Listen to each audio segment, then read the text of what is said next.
다 같이 사도신경으로 우리 신앙을 고백하겠습니다. 전능하사 천지를 만드신 하나님 아버지를 내가 믿사오며 그 외아들 우리 주 예수 그리스도를 믿사오니 이는 성령으로 잉태하사 동정녀 마리아에게 나시고 본디오 빌라도에게 고난을 받으사 십자가에 못 박혀 죽으시고 장사한 지 사흘 만에 죽은 자 가운데서 다시 살아나시며 하늘에 오르사 전능하신 하나님 우편에 앉아 계시다가 저리로서 산자와 죽은 자를 심판하러 오시리라. 성령을 믿사오며 거룩한 공회와 성도가 서로 교통하는 것과 죄를 사하여 주시는 것과 몸이 다시 사는 것과 영원히 사는 것을 믿사옵나이다. 아멘. 찬송가 305장 같이 찬양 드리겠습니다. 찬송가 305장입니다.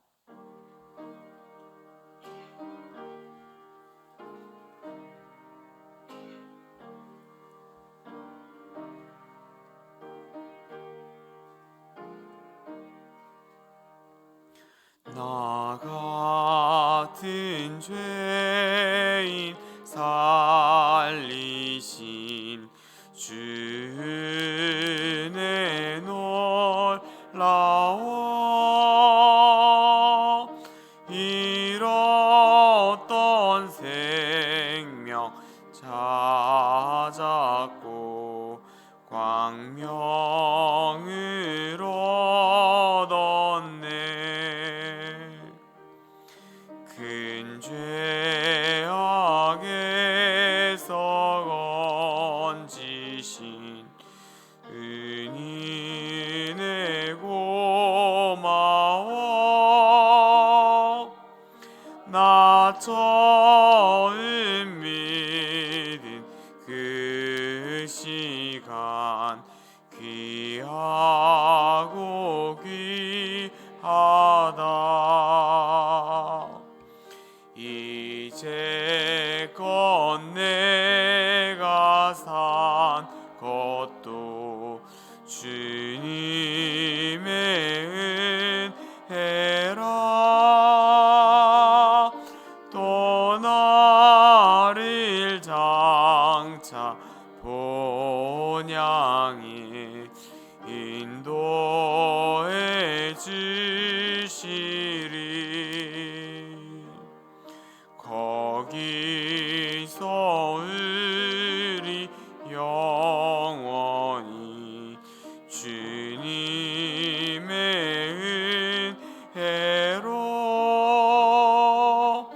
해처럼 맑게 살면서 주 찬양하리라.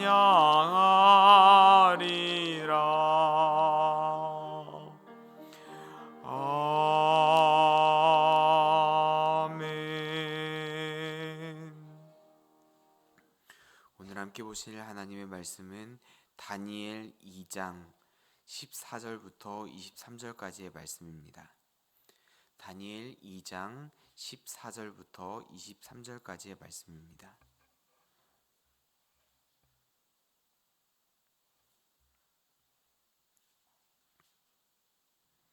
다니엘 2장 14절부터 23절까지의 말씀을 저와 성도님들이 한 절씩 나누어서 읽고 마지막 절은 한 목소리로 읽도록 하겠습니다. 그때 왕의 근위대장 아리옥이 바벨론 지혜자들을 죽이러 나가매 다니엘이 명철하고 슬기로운 말로 왕의 근위대장 아리옥에게 물어 이르되 왕의 명령이 어찌 그리 급하냐 하니 아리옥이 그 일을 다니엘에게 알림해 다니엘이 들어가서 왕께 구하기를 시간을 주시면 왕에게 그 해석을 알려드리리이다 하니라. 이에 다니엘이 자기 집으로 돌아가서 그 친구 하나냐와 미사엘과 아사랴에게 그 일을 알리고 하늘에 계신 하나님이 이 은밀한 일에 대하여 불쌍히 여기사 다니엘과 친구들이 바벨론의 다른 지혜자들과 함께 죽임을 당하지 않게 하시기를 그들로 하여금 구하게 하니라. 이 은밀한 것이 밤의 환상으로 다니엘에게 나타나 보임에 다니엘이 하늘에 계신 하나님을 찬송하니라.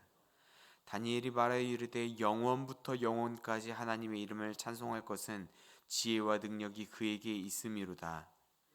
모든 때와 계절을 바꾸시며 왕들을 패하시며 왕들을 세우시며 지혜자에게 지혜를 주시며 총명한 자에게 지식을 주신도다.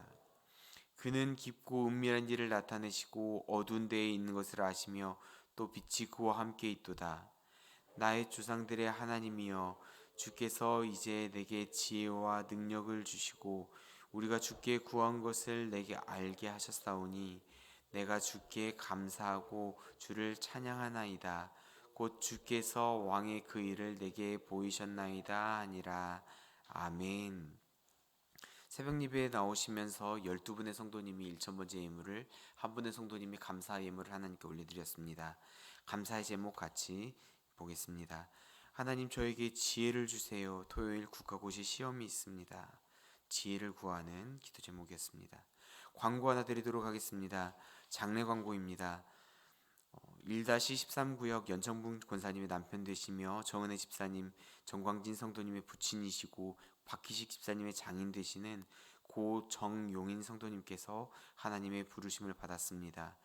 천국 환송 예배는 오늘 오전 7시이며 빈소는 인천 백병원 장례식장 2호실입니다.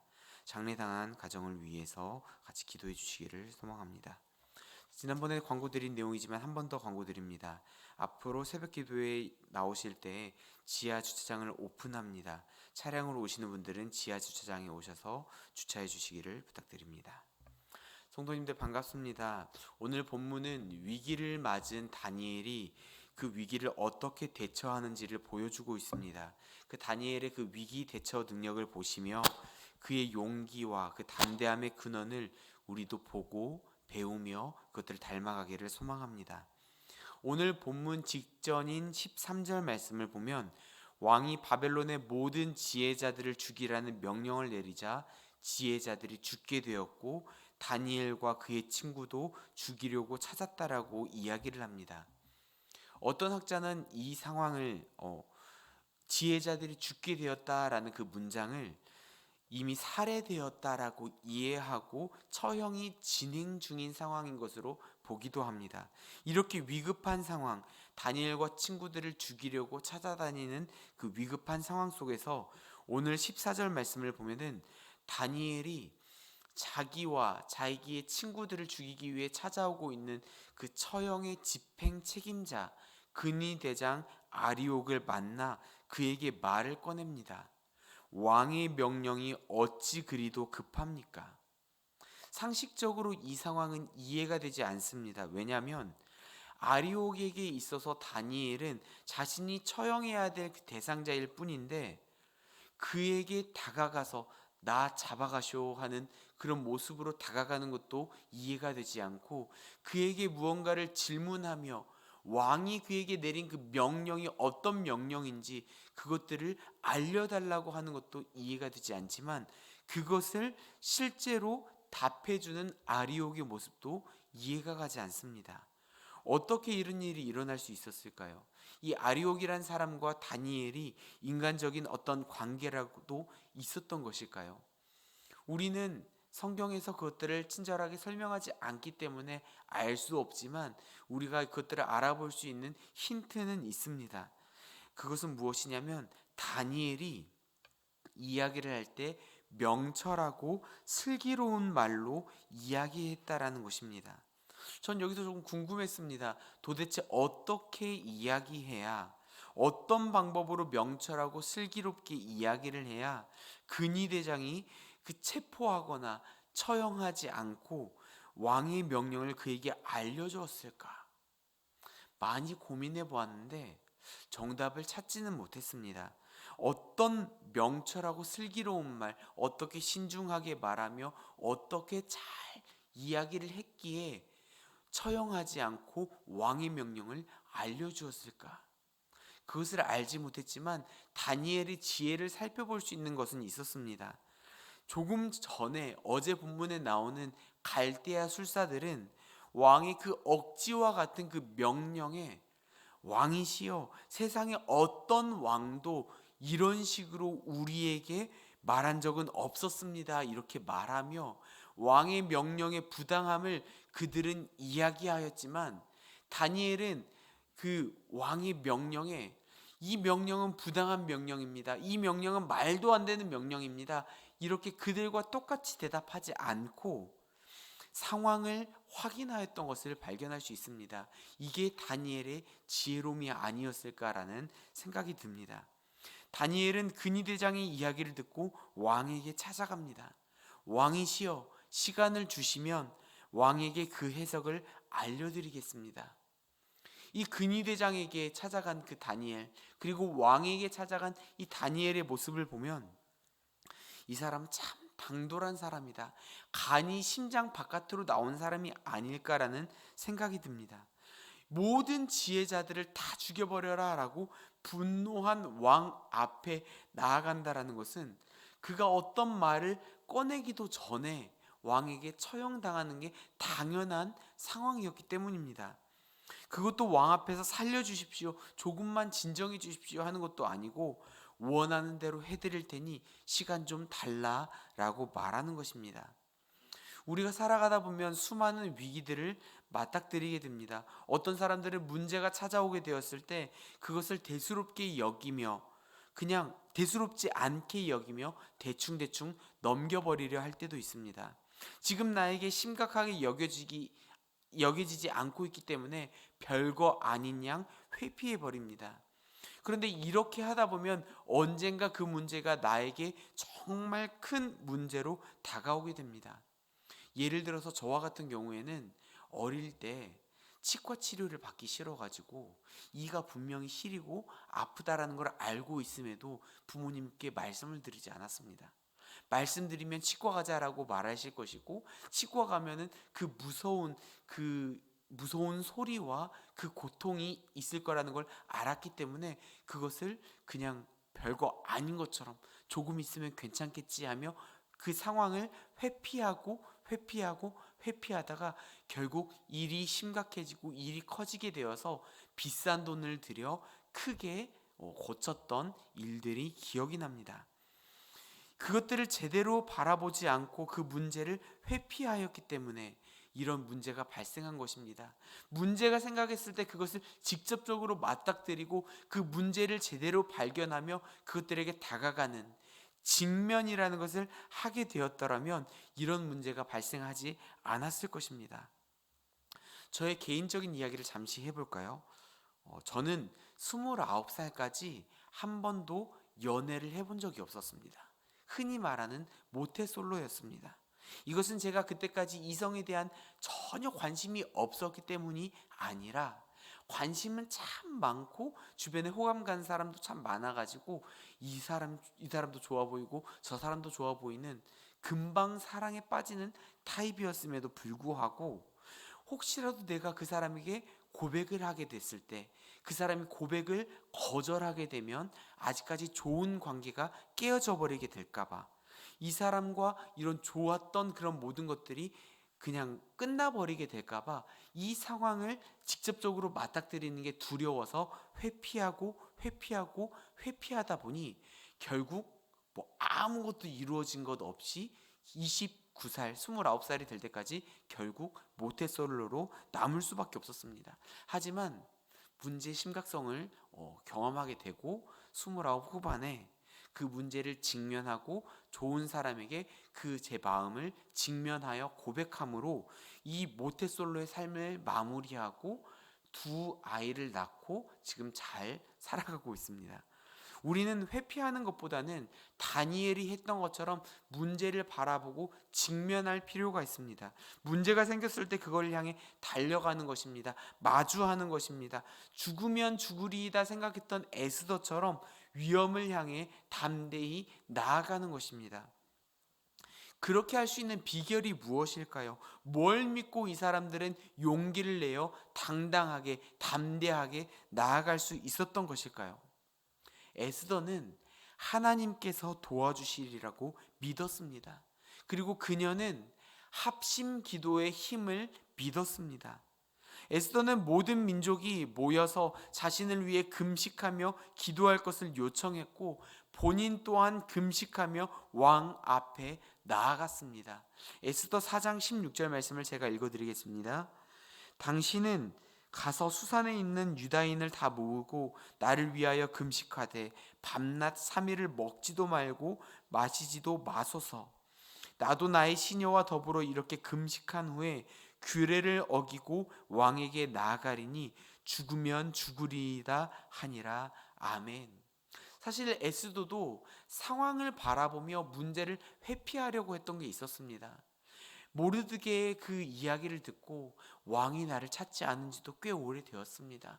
왕 앞에 나아가면 죽게 됩니다 라고 상황을 회피하려 하였으나 모르드게의 그 말을 들으며 상황을 직면하게 됩니다. 내가 죽으면 죽으리이다. 죽을 것들을 각오하며 그 대신 내가 죽으며 나아가겠지만, 죽음을 각오하며 왕의 규례를 어기며 나아가겠지만 당신은 모든 유다인들을 모으고 나를 위해 기도해 주십시오. 기도의 힘을 믿었던 것입니다. 오늘 본문 17절과 18절 말씀 우리 한번 같이 읽어보길 원합니다. 17절과 18절 말씀 같이 읽겠습니다. 이에 다니엘이 자기 집으로 돌아가서 그 친구 하나냐와 미사엘과 아사랴에게 그 일을 알리고 하늘에 계신 하나님이 이 은밀한 일에 대하여 불쌍히 여기사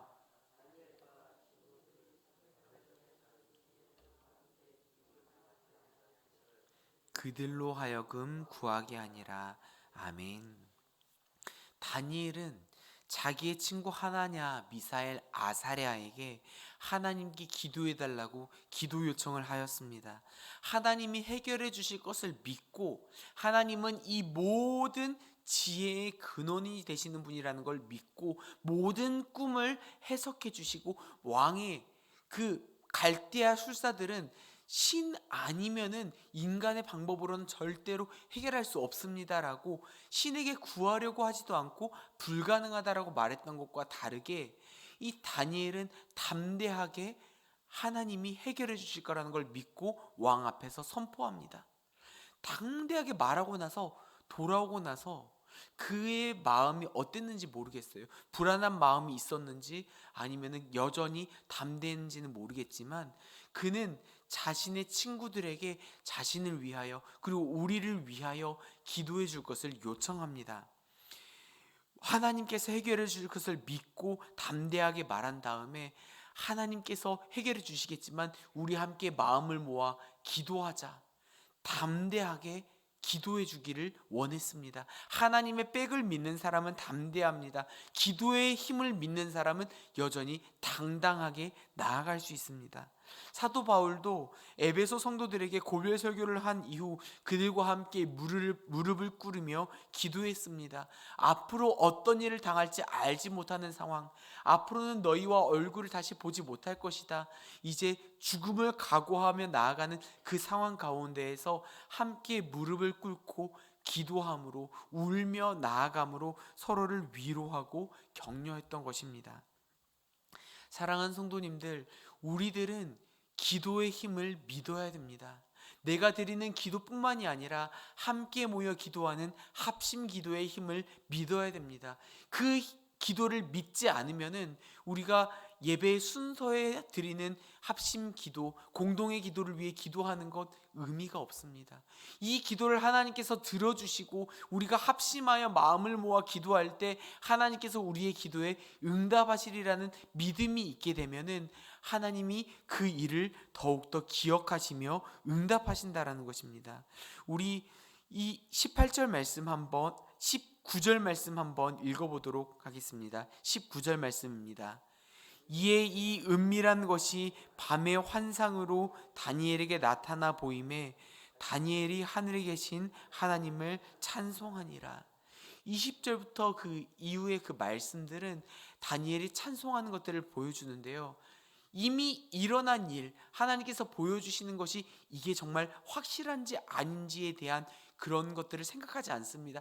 확실하다라는 믿음을 가지고 왕에게 이것을 말하면 왕이 이것을 보고 정말 그렇구나라고 믿어줄 것을 믿고 하는 것입니다. 하나님이 나에게 답을 내려주었다라는 그 믿음을 다니엘은 가지고 있었다라는 것입니다. 합심 기도의 힘을 믿고 나아가야 됩니다. 우리가 알고 있는 야고보서 5장 16절 말씀은 이렇게 말하고 있습니다. 그러므로 너희 죄를 서로 고백하며 병이 낫기를 위하여 서로 기도하라. 의인의 간구는 역사하는 힘이 큼이니라. 힘든 일이 있을 때, 어려운 일이 있을 때 함께 모여 기도하는 것, 의인의 간구는 역사하는 힘이 큼입니다. 우리 에베소서 말씀에서도 이렇게 말을 하고 있습니다. 모든 기도와 간구를 하되 항상 성령 안에서 기도하고 이를 위하여 깨어 구하기를 항상 힘쓰며 여러 성도를 위하여 구하라.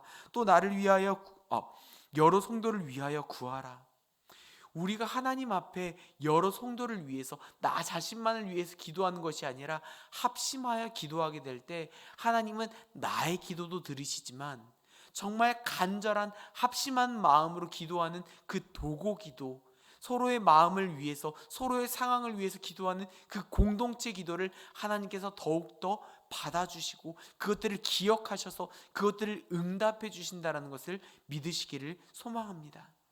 위기를 닥쳐왔던 그 다니엘에게 그 위기를 대처했던 것들은 문제를 회피하는 것이 아니라 그 문제를 담대하게 맞닥뜨리는 거였습니다. 직면하는 것이었습니다. 그렇게 할 수 있었던 비결은 하나님을 믿음이었고 함께 기도하는 합심 기도의 힘을 믿었던 것입니다. 우리 성도님들 새벽 기도에 나와서 함께 기도할 때, 그리고 공동의 기도 제목을 위해서 합심하여 기도할 때 그것을 그냥 교회에서 하라고 하니까 하는 그런 타성에 젖은 수동적인 기도가 아니라 내 마음에서 우러나오는, 하나님 정말 우리의 공동체의 기도 제목 이것을 이루어 주시옵소서, 하나님께서 이것을 응답하여 주시옵소서, 한 마음과 한 뜻으로 기도하게 될 때 이 다니엘의 이 위험한 속에서 기도했던 기도를 하나님께서 당장 응답하셨던 것처럼 우리의 기도의 때를 하나님께서 속히 앞당겨 주실 것을 믿는 우리 모두가 되기를 예수님의 이름으로 기도드립니다. 함께 기도하겠습니다. 사랑하는 하나님 아버지, 우리가 하나님 앞에 나와 기도하는 이 기도가 우리가 정말 이루어 주실 것을 믿으며 나아가는 기도, 우리가 확신하며 나아가는 기도가 되게 하여 주시옵소서. 합심하여 기도하는 기도, 기도의 힘을 믿으며 나아갔던 다니엘처럼, 에스더처럼, 바울처럼 우리도 하나님 앞에 기도할 때 하나님 주님께서 이루어 주실 줄 믿습니다. 우리의 공동체의 기도 제목을 하나님께서 들으시며 우리가 합심하여 드리는 이 도고기도, 간절히 드리는 이 기도를 하나님께서 무시하지 않고 하나님께서 그냥 넘기지 않으시고 응답하실 줄로 믿습니다 하는 그 믿음으로 나아갈 때 하나님께서 그 말씀을 응답해 주실 줄로 믿게 하여 주시옵소서. 우리 안에 확신이 있게 하여 주시고 그 확신으로 나아가는 기도를 주님 들어주시고 그 믿음대로 응답하여 주시옵소서. 주님 앞에 기도하는 마음으로 예물을 드린 손길들이 있습니다. 그 예물을 주님 기억하여 주시고 그들의 기도 제목들이 응답될 수 있도록 도와주시옵소서. 우리의 모든 기도를 기억하시며 응답하여 주시는 살아계시는 예수님 이름으로 기도드리옵나이다. 아멘.